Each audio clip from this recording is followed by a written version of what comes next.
So I'm here with Kay Sargent. Kay is a licensed and certified interior designer with 40 years of experience. She serves as the Director of Thought Leadership Interiors for the global firm HOK. She's been working on and researching and designing neuroinclusive spaces for nearly a decade. She also authored a book called Designing Neuroinclusive Workspaces. She's here in Bloomington as part of Eskenazi School of Art, Architecture, and Design's Design Speaker Series. Kay, thanks for joining me. Well, thank you for having me. So first, I thought these are not entirely new terms, but I thought it might be nice just to do some quick, rough definitions so we kind of are on the same book as we go forward. Sure. So define a handful of terms for me, and let's start with the big one, just neurodivergent. Okay, so neurodivergent is a naturally occurring variation in how certain people think, process, interact with, or feel with others and or the built environment. We are all neurodiverse, meaning we all think differently and are kind of unique, but we're not all neurodivergent. People that are neurodivergent tend to kind of fall outside of what is the particular societal norm of how we respond to things, and they tend to maybe have a hyper or a hyposensitivity to things in the built environment. It can include things like autistic spectrum disorder. It can include ADHD, dyslexia, dyspraxia, a variety of things, different neurotypes. And so when you're looking at those different sort of neurotypes, and you think about neuroinclusivity, tell me what a neuroinclusivity is and how you sort of have engaged with it in your work. So everyone processes things differently. We all are being kind of assaulted by this sensory stimulation. And so we really think about this as sensory processing and cognitive well-being to optimize human performance so that all can thrive. That is what neuroinclusion is about, understanding that we don't all react the exact same way to things or situations or stimulation in the environment. So tell me how you got started thinking about designing with neurodiversity in mind. Yeah, this is a little bit of an embarrassing story in hindsight, quite frankly. The story basically is that about 9 or 10 years ago, we were sitting in a room with a client, and we were just about to walk out the door when he said, "By the way, how do you design for someone that's ADHD?" Now, I'm the mom of 5, 3 of whom are neurodivergent, not all of whom I knew were at that time. And I've designed every kind of space on the planet. And I had an okay answer to him. I did not have a great answer. And so curiosity is kind of my superpower. I wanted to know more, so we kind of dug into it. Most people assume that I did it because of my children. That wasn't really the driving force behind it. I think as a society, we have all just tried to ignore this and block it out for so long that we aren't really understanding what obviously is right in front of our faces sometimes. Tell me about the techniques and the strategies and the ideas you bring to the table when designing spaces for the neurodivergent. Yeah. So during the pandemic, the definition of a disability changed. It went from someone having a physical condition to really a social model of disability, which basically says that there are obstacles in the built environment and societal attitudes that those are the things that are really holding us back. People have impairments. We're all different. We're all unique, tall, short, neurodiverse, neurodivergent. We can't really do anything about that. But we absolutely can do something about the built environment. So if the built environment and our societal attitudes are welcoming and inclusive, then people aren't at a disadvantage. So we, as designers and architects, really focus on what can we do in the built environment to design intelligently and intentionally from the beginning, not patching, but from the beginning to create environments that have options, variety, choice, and some kind of control so that we can all kind of find that uniqueness. Because I think we're living in a time where we're trying to simplify everything. And so we're kind of trying to find that one magic thing that's going to solve everybody. And I defy anybody to tell me who is that average worker and what is the average thing that they're doing. I just don't think that exists anymore. And so we really have come to this notion that one size misfits all, that we have to get to a point where we have choices to accommodate the variety of needs that people have today. This makes me think of a couple of things. Yeah. Something my dad always told me. I worked in the used car business when I was a kid, and you often have to buy secondhand floor mats for cars. Yeah. Okay. And he said the more cars a floor mat is designed to fit, the fewer cars it actually fits. Your dad is a very wise man. I'm so glad that you listened to him. That is true. I think what we have done in the design world of trying to design for the average person doing the average thing has dumbed down to the solutions so that nothing really serves anybody. It's kind of like if the fashion industry got together and said, okay, next year, we're all going to come out with the same thing. We're going to come out with a size 10 gray unitard. Every man, woman, baby, child, elderly person, everybody has to wear the exact same thing. And we would never stand for that. But if you go into a lot of office spaces, you don't have a choice. This is the open desk. This is where you're sitting. They're all exactly the same because we need to be equitable. And we've just dumbed down the solutions so they don't really fit for anybody. So the approaches and the solutions are so diverse. Is there a way for like a layperson to identify the hallmarks of a space that's been designed for neuroinclusive folks or for a full spectrum of folks? Yeah, the challenge I think right now is if you ask anybody, is your space designed to be neuroinclusive? Almost nobody can answer that question because they don't know what that means. So we are on a massive educational campaign right now to really not only help the public and the next generation of designers and students to understand that, but to recognize what those potential solutions are. And the other part of the challenge here is that we have all been masking and dealing with things that have annoyed us and just kind of tried to block it out for so long that we don't even really acknowledge what our own triggers are. Our sensory intelligence is like zero. And for people that are neurotypical, you can muddle through. Something might be annoying to you. But if you're neurodivergent, it can be debilitating. And we also need to understand that just because it's just annoying to someone who's neurotypical, that doesn't mean that it's not impacting your health, your well-being, your productivity, your ability to be engaged. And so we have to have a better understanding of what those things are in the built environment, how they're impacting us, and give people options and choices. Can you give me a couple of examples that you see recurring as you do this work for other folks? Yeah. So I over the years, we've created a list of things that are suggestions, 161 to be exact. I'm not going to share all those with you today, but I will say that in the multiple research initiatives that we've done, we've accumulated the top 40 that we think are really impactful. And in all 6 of the surveys that we've done so far, the same 13 things keep coming to the top, kind of the usual suspects. Some of them are things that are kind of obvious that we've done all along, right? Access to natural daylight, the ability to sit in quiet spaces, the ability to sit in low traffic areas, the ability to control like what's in our visual field. But there are other things too, such as visual clutter tends to be a real trigger for women.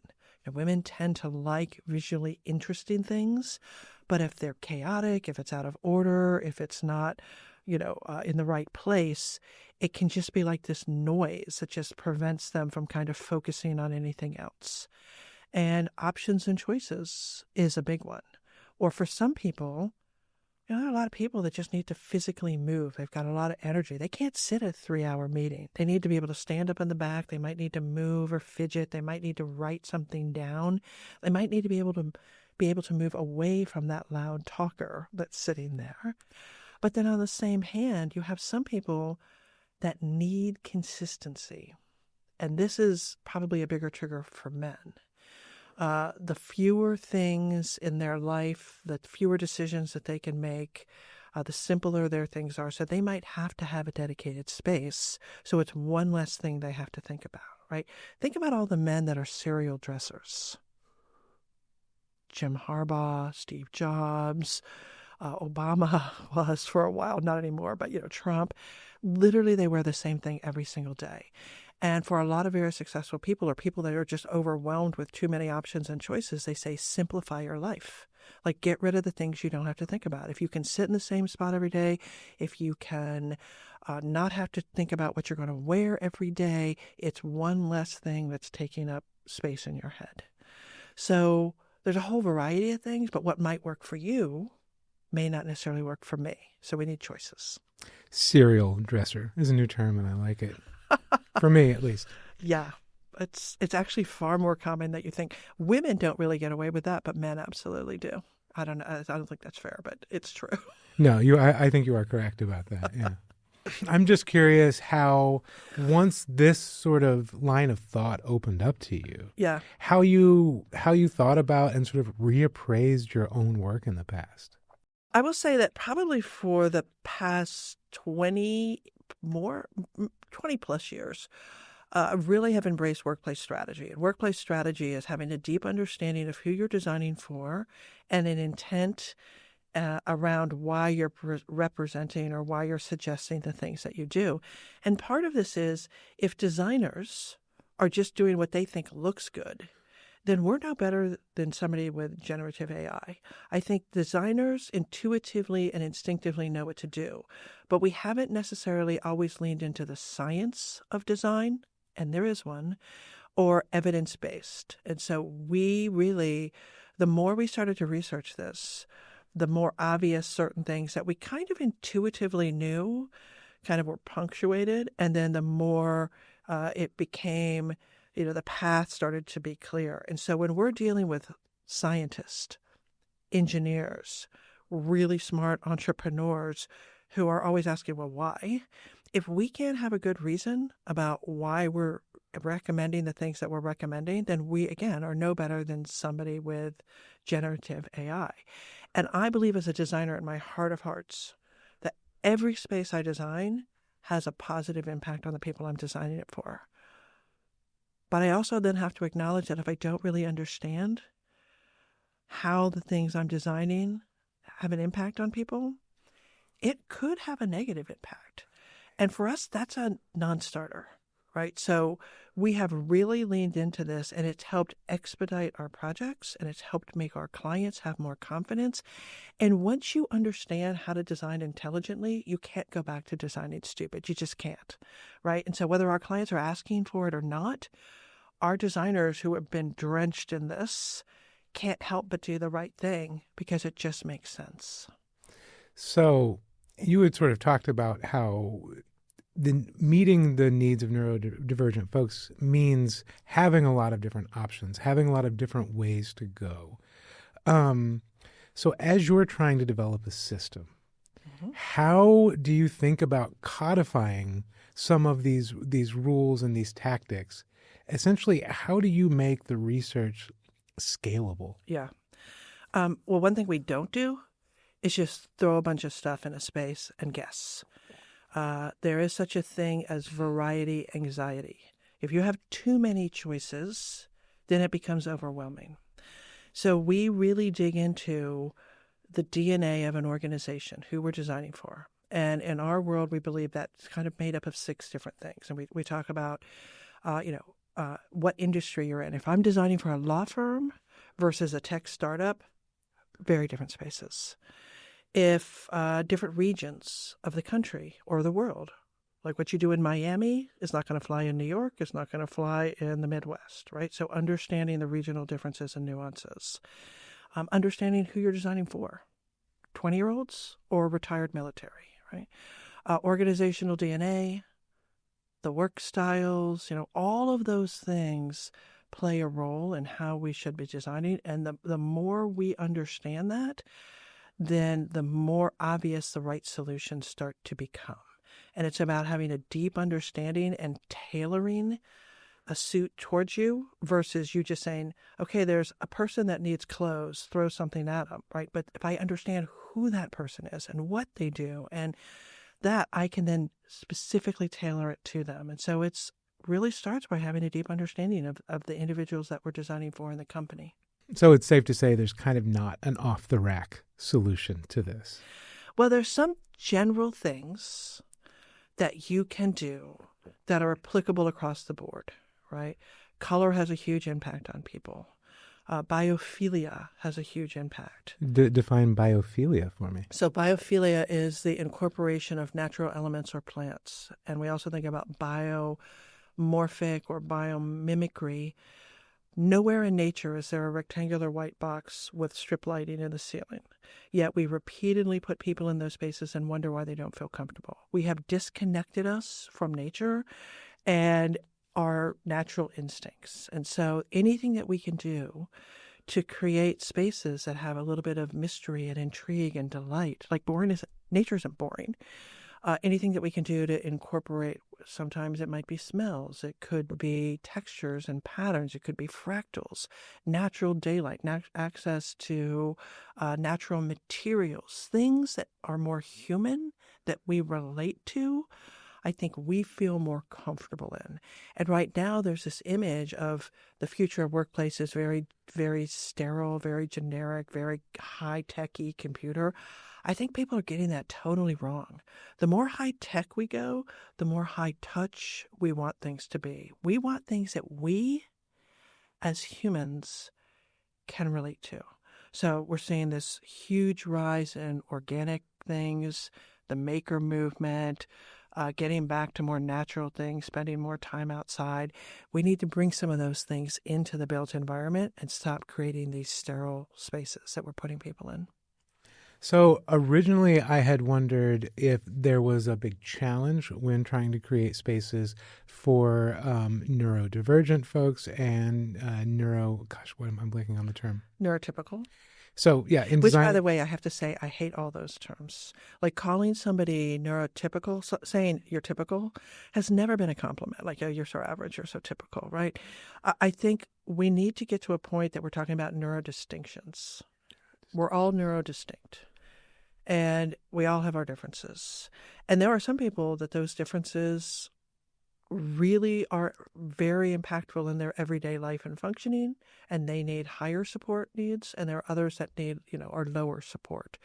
But the language itself keeps evolving, which makes it a challenge. There's some people that hate certain terminologies. I would love for us just to get to a point that we don't even talk about designing for neuroinclusion anymore. It's about intentionally designing for all people to thrive. That's really what we want to be able to do. It seems to me that a lot of the ideas that come out of what you've been writing and thinking about aren't simply or narrowly targeted toward the neurodivergent. It feels like a rising tide lifts all boats kind of thing. I love that. So we say that when you design for the extreme, you benefit the mean. Or when you design for the edges, you get the middle for free, right?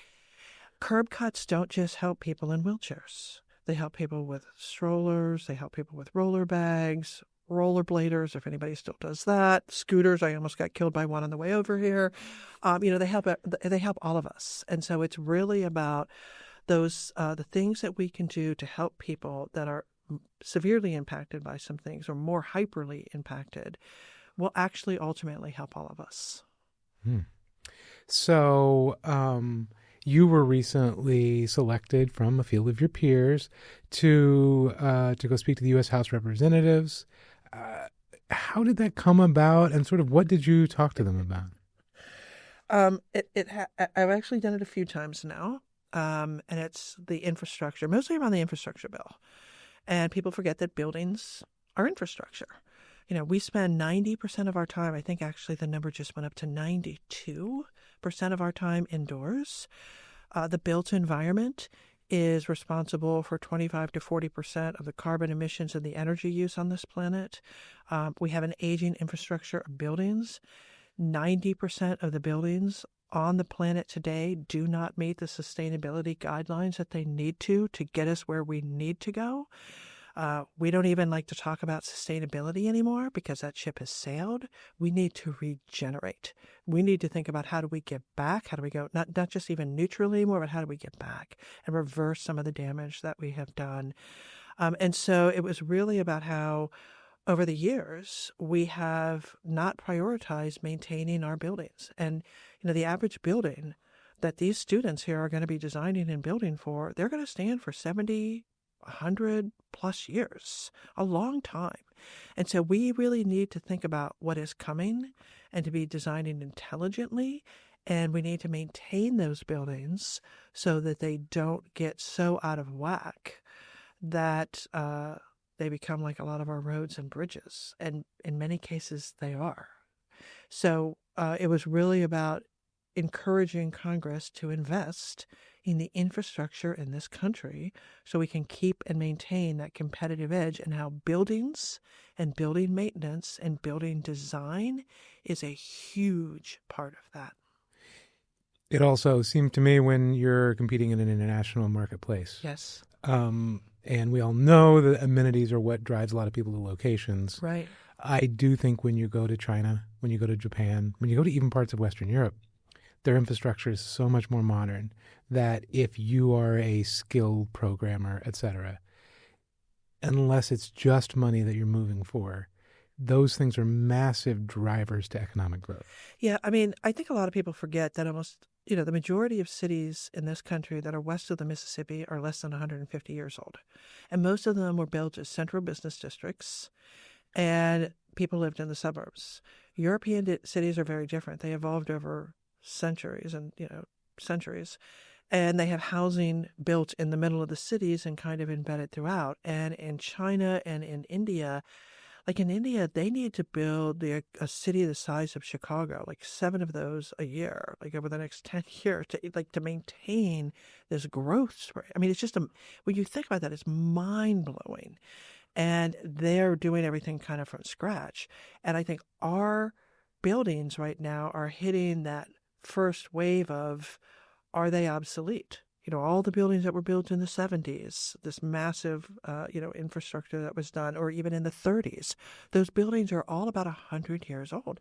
And if we are not maintaining them, if we are not repurposing them or rethinking how we live, then it's kind of all for naught, right? And I think in Europe, you have a lot of people that are designing the 15-minute city. Because again, you live in the middle of the city for a lot of people.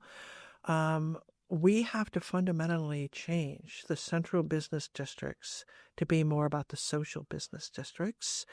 And we have to start thinking about buildings that have creative adaptive reuse so they can morph and change over time. The 15-minute city has been an oddly controversial thing recently. Can you kind of unpack what a 15-minute city is and why you see it as advantageous? Yeah, I mean, the 15-minute city ultimately was so that it was less car dependent, and so that you could get wherever you needed to be within 15 minutes, right? And it oftentimes included, walking or cycling, etc. And it was about creating kind of these mini precincts. And one of the challenges that people see with that is, okay, well, you're creating little pockets of isolation, and you're not getting that cross pollination through different areas, and you're creating these silos. On the other hand, we have a real issue with commuting. And one of the biggest reasons people don't want to go back to their office is because of the commute. And another reason is because most people can't work 8 solid hours productively. They kind of work in spurts. And if you can maybe, you might be a morning person or an evening person. Those are times, by the way, you're typically not at the office. I've never heard anybody say, I kick butt at 2 o'clock, like that's when I rock, right? And that's when we're at the office. And I think, I find it ironic that when you go to kindergarten, you're so excited because you've got your name on a desk and you're like, you have arrived. And the entire rest of your educational trajectory is getting away from that, right? You get to high school and you get to go to different classes. You get to pick your schedule. You get to college and you get to decide, hey, I'm an afternoon person or I'm a morning person. And then you get back to work and it's like you're back in kindergarten again. Okay, show up at 8 o'clock when the bell goes off. Here's your place with your name on it. Sit there. Good luck, right? And there's a lot of things that we're doing that just fundamentally don't make sense that we need to rethink. That idea of the 15-minute city creating isolation, I've always found that a little peculiar. You generally don't interact with a community that you commute through every day. You don't get out of your car, you get on a freeway and you go from your home to the business and back. It seems to me being able to walk to a place is always more amenable to blending in with the area you're in. And building your community where you live, right, and having that investment. But the other thing I think is, the other way that you get around that is you create destinations. So in buildings, where people often will go into a building, they go up to their floor and they sit and they don't interact with people on other floors, we have started to design it so that there are different coffee bars on different floors. Or there are different things on different levels. Like this one level might have the amazing lounge, and then this one has the food area, and then this floor has a big conference center. To force people to go, and it's not because you have to, it's because you want to, right? And so if these different neighborhoods have a distinct vibe to them, or something that creates it as a destination, then people will go. But to get your groceries, to get your gas, to get your essentials, to get your kids to school, having to lug them all over the place isn't logical. The idea of like a mixed city district where Right. I had never really thought about bringing that inside of a building. Yeah. That's In a sense, a building is a city. And in fact, it's, look, I live in Washington, D.C. I've designed, floor plans that have 200,000 square feet on a floor plan, 1 million square feet in a building. That floor plan is like you design it like a city, like streets and rows and neighborhoods and communal areas, etc.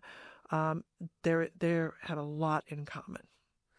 so. Thinking about all this, because you are designing for businesses. Yes. Thinking all of this, give me a notion of what, from your experience, what's gained in a more like raw economic data sense by pursuing design that accommodates the neurodivergent, but also what we're calling the neurotypical as a result. So we deal with all kinds of space, by the way. We design everything from stadiums to hospitals to healthcare to hospitality to airports, you name it. And the principles that we are talking about really started in our workplace practice, but it has trickled out into every single one of those because people that are neurodivergent don't just go to work. In fact, many of them don't work, right? There's a very high percentage that are unemployed, and we have to address that because they have amazing talents. But those talents can include things like the ability to find really complicated patterns in data sets. So the tech industry, science, pharma industry, lawyers that are, trying to kind of dig through that, accountants. There tend to be a large percentage of people that are neurodivergent that tend to go into those fields because of the skill set.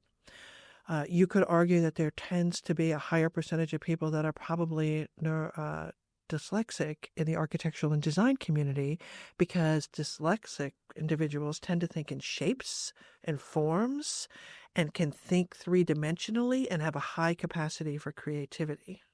Things that help designers and architects, right?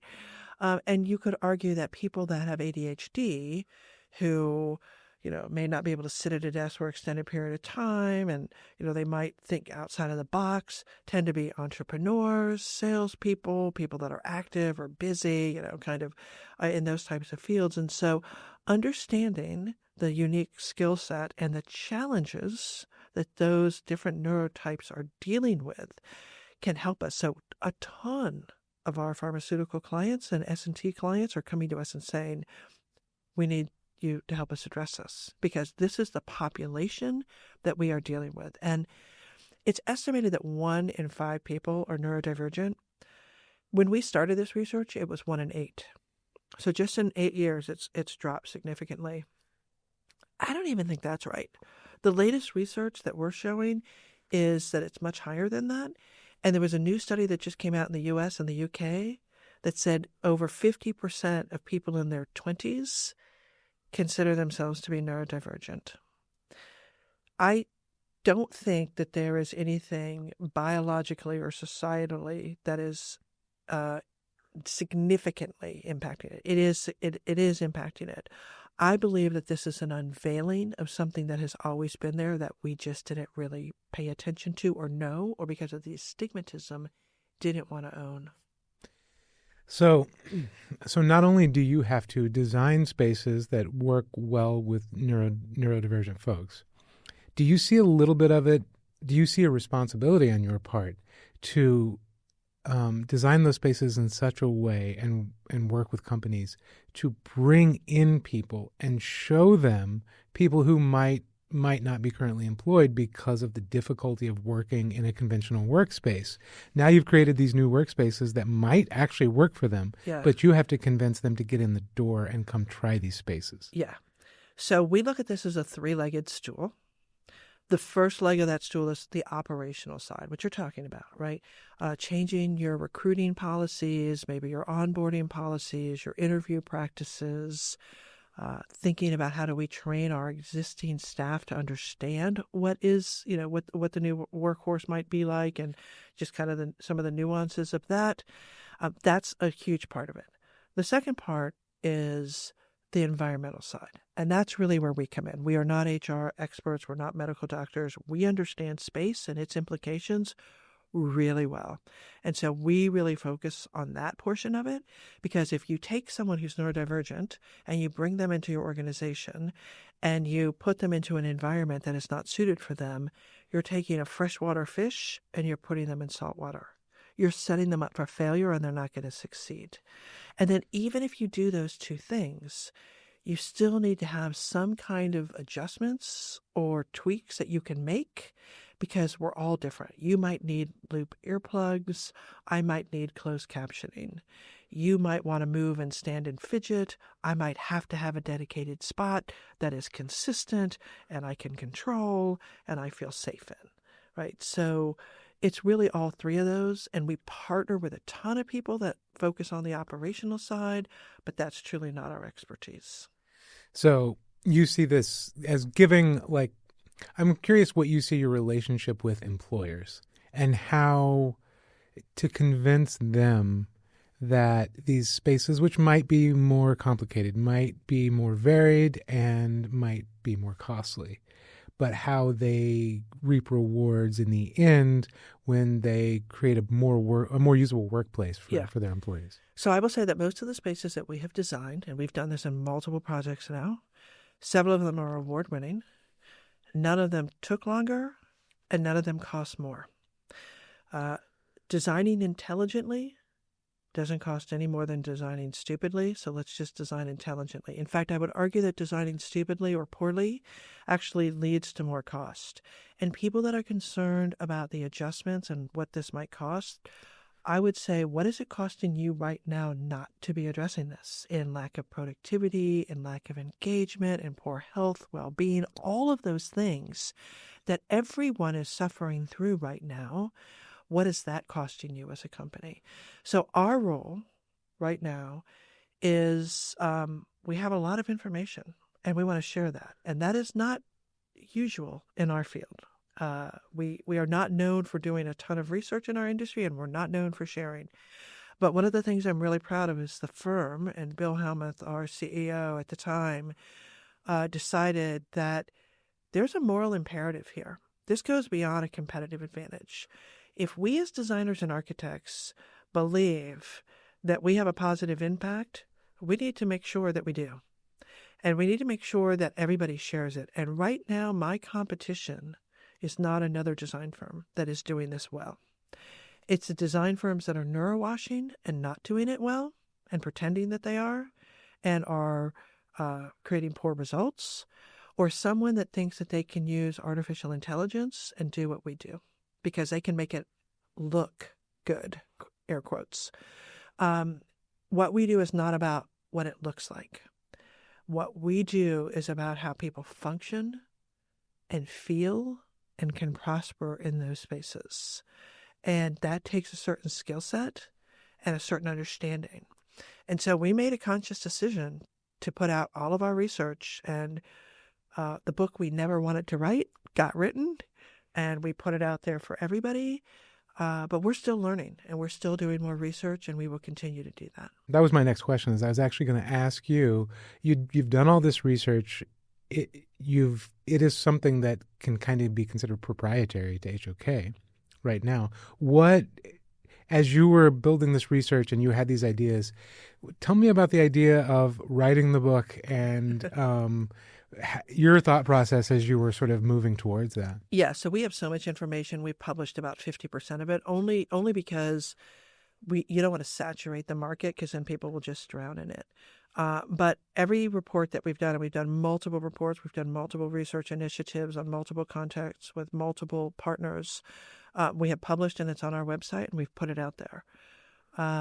And we think that's important because, as you said, all boats rise when the tide goes up, right? We are continuing that research, but we didn't really want to write the book. I really thought I'd get through my entire career without writing a book, but we were speaking at South by Southwest, and there was a publisher in the audience, and she said, "I've never heard anybody talk about it this way. Would you do it?" And I would have been like, ha, ha, ha, walked out of the room. My colleague was with me and said, "Sure." Right? So the next thing I know, we're writing a book. But part of the reason we didn't want to write the book was not because we didn't want to share. It was because we're still learning. And the challenge when you put something in writing is you timestamp it. Mm-hmm. And so we really struggled with how do we deal with that. And we ended up putting a QR code in the book to some of the things, that list I shared with you, the 161 things.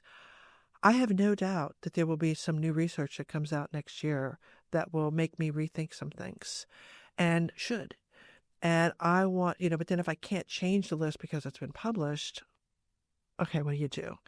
So by putting a QR code in the book, anybody that has the book and the QR code can click on that anytime and get the latest and greatest version. And it hasn't changed in like a year and a half, that list. So it's not something that's changing every week, but there absolutely will be new research. We're still kind of in the nascent stage of all of this that will come out and inform us. Like right now, there's a real lack of information and research on women and historically marginalized individuals. So we're focusing a little bit more on some of that as we go forward to flesh some of that out. So you are sitting in our relatively newly designed podcast studio. Yes. And as an interior designer, and you can be brutally honest, we're here for that. Yeah. Give me some thoughts on our space here. Yeah. Well, number one, you've got tons of acoustics in the space, so of course that's important. I think acoustics and lighting and temperature tend to be the three biggest complaints in the built environment. A little airflow in here would be nice. I'm sure you would appreciate that as well. Just temperature control, lighting. I love the fact that on the walls you kind of have a little bit of pink and blue. Those two colors combined. Actually, I was just talking to the students about this. Are often used in prisons because they're demasculating colors that make people like calm down and feel more relaxed. That's why they have them in spas, right? Like lavenders and pinks are often in spas because it just makes you more relaxed. So I appreciate the fact that you're trying to relax me in your studio and kind of, take it down a notch. But yeah, I think you guys you've done a good job. Whoever designed the space, I think you did a good job on this. I mean, it's a small room. What are we at, 175 square feet? Yeah. I'll trust you on that. Yeah, it's small. So all good. So I'll let them know. I'm sure they'll be thrilled. I'm sure. Yeah. So my last question is really where I was going to ask you about where you saw the future of neurodivergent design going. But I think after our talk, I think I can just ask you broadly. Where do you see the field of design, especially in sort of workplace design or public space design? Yeah. Where do you see it moving, and how do you think this research has sort of pushed that forward and is going to guide where not just HOK, but where everyone is going to go in the future? Yeah. Artificial intelligence, I think, is a big game changer. and I could go on for hours about how I don't sleep well at night thinking of certain aspects of it. I can go on for hours about, how it could bring, revolutionary change. But I do believe that we have to be much more intentional and purposeful about the spaces that we're designing. And as designers, I think we need to create great spaces. And I'll just give you an example. I was on a panel recently and they were talking about virtual spaces, the metaverse and virtual reality, and what a great game changer that was because it was so accessible and equitable for everybody. And I said, I don't believe that. I think there is a gender gap. I think there's an age gap. I think there's a social economic gap. And I think that there are a lot of people that right now it's the Wild West. I can't go into or watch most virtual reality videos without getting nauseous after a while because it's just a free-for-all. And in the built environment, we are very intentional and purposeful about being accessible, about making sure that people can get into that space. We need to continue down that path and we need to take it to the next level. But we need to create every realm, virtual or physical realm, designed for people and to really understand how we as people respond, relate, and feel in those spaces. Because the level of anxiety and burnout today is off the charts. And we have got to create a world that is more manageable, that we feel a little bit more control in, that we feel psychologically safe in, and we feel more connected to nature. Because we are way out of balance right now, and that's not good for anybody. Is there anything I haven't asked you or we haven't talked about that you think is really worthwhile since we're still sitting here? You've asked some really good questions. I will say, I love that about you. So appreciate that. I will say that one of the things I just want to reiterate, people don't just go to workplaces. We've just redone LaGuardia Airport, and a lot of the principles that we're talking about have been applied in LaGuardia. I don't know anybody that goes to an airport and it's like, oh, this is going to be such a great, restful, wonderful experience, right? It's about creating spaces that are more intuitive, that are easier to navigate. And those journeys don't start curbside. They start when you leave your house. Even getting to a building can be a gut-wrenching experience for people that are overwhelmed, navigating transportation, navigating the city. So we need to think about our entire realm and our entire world. And I will say recently, even though we don't talk about residential design at all in the book, there was somebody who said that they took a lot of the principles that we had talked about and applied it to his house. And his two kids were kind of bouncing off the wall. His wife was always stressed out. They thought their kids might be neurodivergent. They applied a lot of the principles. They got rid of the clutter. They calmed things down, introduced more biophilia, had more different zones, like a play zone and more of a quiet zone. They thought about the colorations, all those things. And in the meantime, their sons got diagnosed as being neurodivergent. But the changes they made in their house had a significant difference in just how they reacted in that space. And because they were calmer, his wife was calmer. And then, of course, he said, that made me calmer, right? So I think, and again, this isn't just about kids. There's a massive wave of midlife diagnoses right now because this is 80 to 90% hereditary in many cases. And so if a child is diagnosed, there's a very good chance that one of the parents is as well. They just have never been officially diagnosed. And so we have a whole lot of people now all of a sudden that are realizing, oh, that's why I struggle in these kind of situations or thrive in this. So it's about having a deeper understanding and a deeper knowledge. And right now there's a lot of misunderstanding about that. So anything and everything we can do to get the word out there to everyone, that's what we're on a mission to do. Kay Sargent is the Director of Thought Leadership Interiors for the global firm HOK and a pioneer in the field of neuroinclusive interior design. Kay, thanks so much for joining me. Thank you for having me.